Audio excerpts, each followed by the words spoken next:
The story begins with Jake, a man who proudly believes he is the best treasure hunter in the world. There is no treasure he hasn't found. Whether something was hidden deep under the ocean or lost inside thick forests, Jake has always managed to find it. But one day, everything on Earth changed. A massive solar flare hit the planet. All electronic devices died in an instant. The blast was so powerful that governments around the world collapsed. With no rulers or systems left, powerful warlords took control of different countries. There were riots everywhere. No rules, no safety. People did whatever they wanted. The strong controlled everything, and the weak suffered. In the middle of this broken world, Jake arrives in London, still hunting for valuable items. He sneaks inside a large hotel and goes straight to the biggest room. There he discovers a library. Next to the library is a hidden secret door. Jake opens it and finds a huge steel door behind it. To break it, he sets a bomb and waits. After the explosion, the steel door breaks open, but it isn't the final barrier. Behind it is another safe that needs a code. Jake takes out his flashlight and carefully checks the keypad.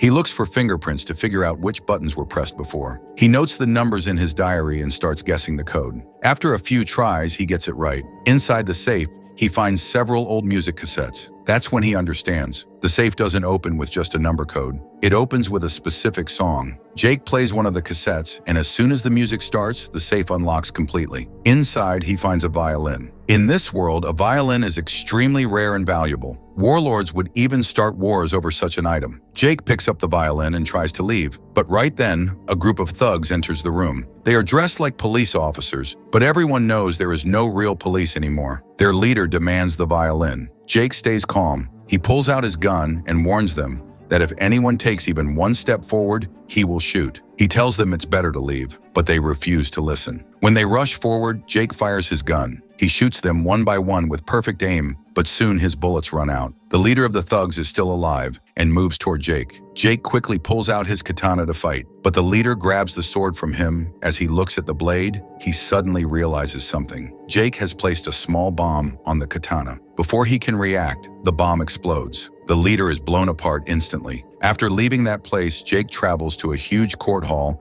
that is heavily guarded from every side. This hall belongs to a powerful and feared warlord named August Valentine. As soon as Jake walks in, he meets August's assistant. Jake hands her the violin and starts to leave, thinking his work is done. But the assistant stops him and says there is one more job for him. This new task will require Jake to cross the border into a dangerous area. Jake immediately refuses and walks away without listening further. The assistant goes straight to August and tells him everything. After hearing the story, August says they will need to give Jake an offer he cannot refuse. Meanwhile, Jake reaches his home. His house is protected with many traps that he has set himself. He carefully avoids each trap, enters the house, and checks the items he brought back earlier. After that, he plays some soft music, drinks a little alcohol, and slowly falls asleep. He dreams once again of a small boat, his dream of one day sailing far across the ocean, but suddenly a strange noise wakes him up. Jake steps outside to check, and he sees a soldier caught in one of his traps, hanging helplessly in the air. Jake asks him why he is there. The soldier replies, "The king sent me. The king wants to meet you." Here, the king means August Valentine. So Jake goes to meet him. August tells Jake that he must cross the border because the MonaLisa painting is located on the other side. August explains that he has many soldiers, but none of them are as skilled, brave, or intelligent as Jake. He says he can trust only Jake with this mission, but Jake refuses again. Then August asks him, "Don't you want to know the reward?" He shows Jake a beautiful shiny boat and says, "If you complete the mission, this boat will be yours." The moment Jake sees the boat, he cannot resist. He agrees. Jake returns home and gives his dog a big special meal, as if saying goodbye. Then he meets August's assistant again and tells her, "If I don't come back, please take care of my dog." After saying this, he goes straight back to August. August shows him a detailed map of the entire region. He warns Jake that the area is full of rebels. If they even doubt him for a moment, they will kill him. August says, "I am sending you by plane today. Go there, find the painting, and the moment you have it, contact me. Within 3 hours, I will send everything you need to bring yourself and the painting back safely." August keeps reminding him again and again to stay alert at all times. Jake finally agrees. After leaving, Jake gets on the plane and travels toward the location where the painting is hidden. During the flight, he becomes sleepy and closes his eyes once again. He dreams about the same small boat he always sees, but this time, a mysterious girl is standing on the boat with him. Before he can understand the dream, he suddenly wakes up. The plane is under heavy attack. Enemies are shooting from every direction, and bullets are tearing through the plane's body. The aircraft is shaking badly and could crash at any moment. Jake quickly grabs a parachute and jumps out. He lands hard on the ground. The fall injures him, but he somehow manages to stand up and keep moving. He has now entered France. As he walks deeper into the area, he sees a terrifying sight. 2 dead bodies hanging in the open, left there as a warning. Suddenly, a huge tank smashes through a wall right in front of him. Its cannon is pointed directly at Jake, ready to fire. Before the tank can shoot, a group of rebels attacks from the side.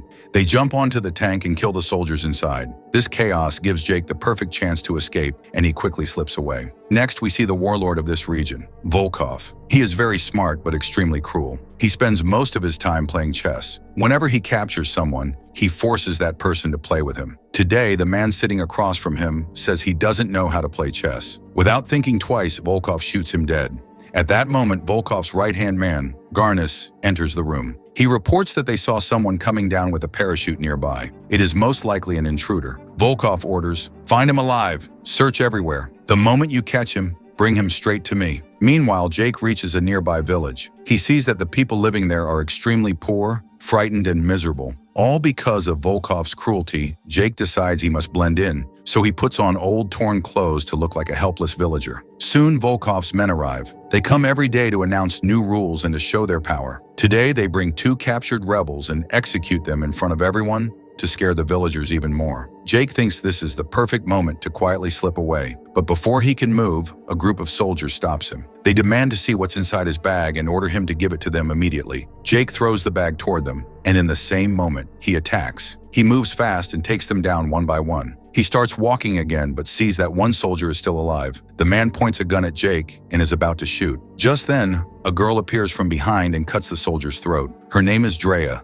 Jake asks her who she is and why she helped him. Drea says she is a freedom fighter and also works for the king. She tells Jake that from this point on, she will guide him. Jake asks, "If you work for the king, why didn't you come to me earlier? I have been here for a long time." Drea replies, "I was watching you. I wanted to see if everything the king told me about you was true or not. I only wanted to come to you at the right moment. Now come with me." With that, she leads Jake forward. But a military general notices Jake and Drea from a distance. The 2 of them do not see him. They quickly leave the area and head straight to a church. Inside the church, they meet a priest. The priest gives them a map and tells them, "This map will guide you to the place where the MonaLisa is hidden." He begins explaining the markings on the map. While listening, Jake and Drea notice a strange code written in one corner. Meanwhile, the general returns with all his soldiers. They surround the church from every direction. The general shouts loudly, telling whoever is inside to come out. Hearing this, the priest quickly turns to Jake and says, "I already prepared a vehicle for you. It's right there. Both of you get inside and escape.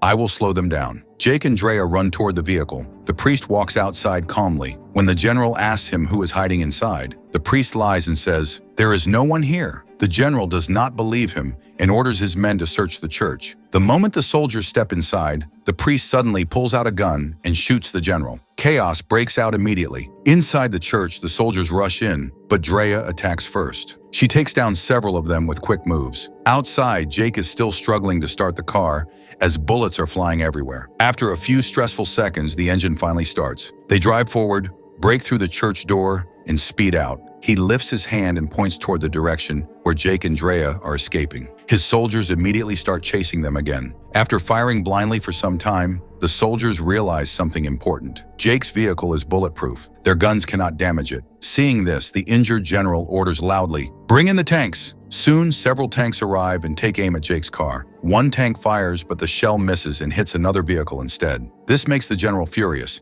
He orders the rest of his men to chase Jake in their trucks and jeeps. Jake drives as fast as he can while the soldiers follow behind him. Every time the general spots a tank, he orders them to aim at Jake's car, but Jake keeps escaping at the last second. After escaping several times, Jake finally understands something. These men will not stop until they kill him. If he wants to survive, he has to make sure their vehicles get destroyed. So Jake quickly drives toward an area filled with many tanks. As soon as the general sees a tank nearby, he contacts the tank crew and tells them to fire at Jake again. But just as they shoot, Jake suddenly swerves the car to one side. The tank shell flies past him and hits the general's own convoy instead. A huge explosion erupts, destroying all the vehicles behind the general.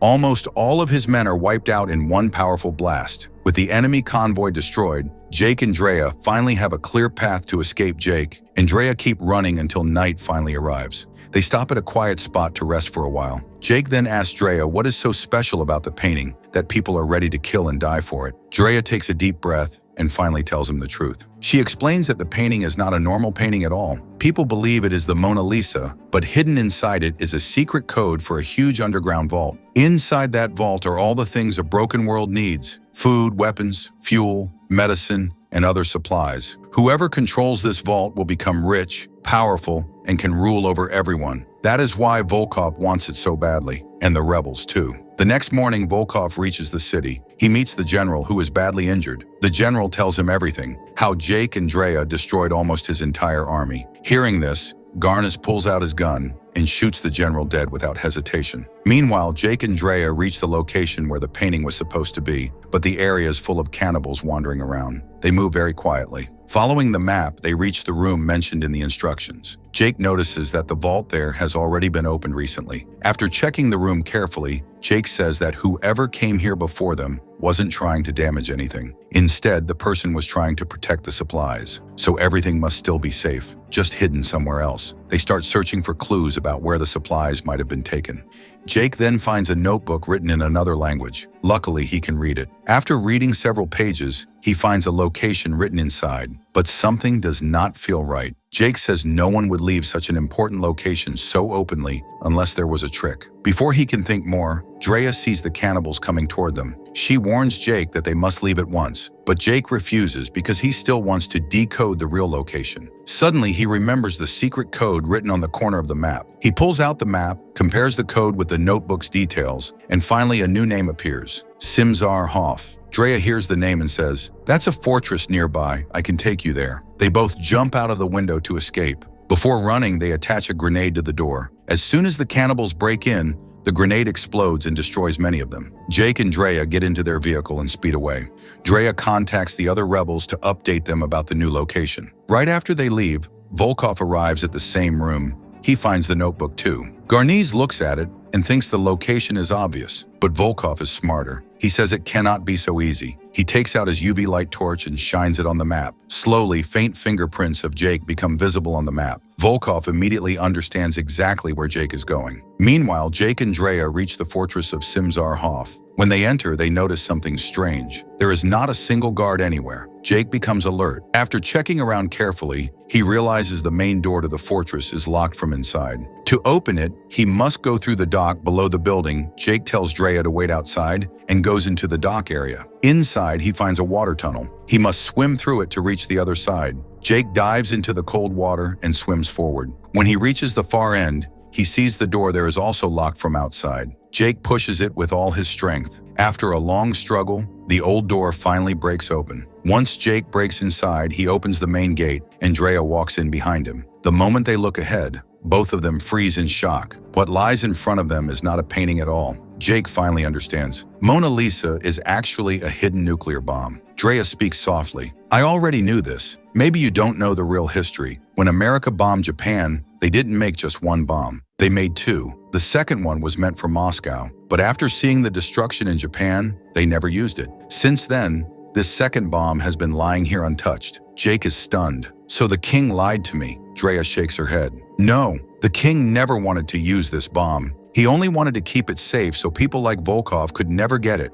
If Volkov gets a nuclear bomb, he will destroy the whole world." Jake sighs and says, "I don't trust anyone. In wars, warlords always stay alive. It's the normal people who die, and there is no guarantee that tomorrow the king won't start his own war." Drea gently says, "Your mission is over. You did what you were told to do. The rebels will reach here any minute. We will take the bomb away. Your boat is waiting for you. Go now." Jake leaves the place. A few minutes later, the rebels arrive and begin preparing to move the nuclear bomb safely.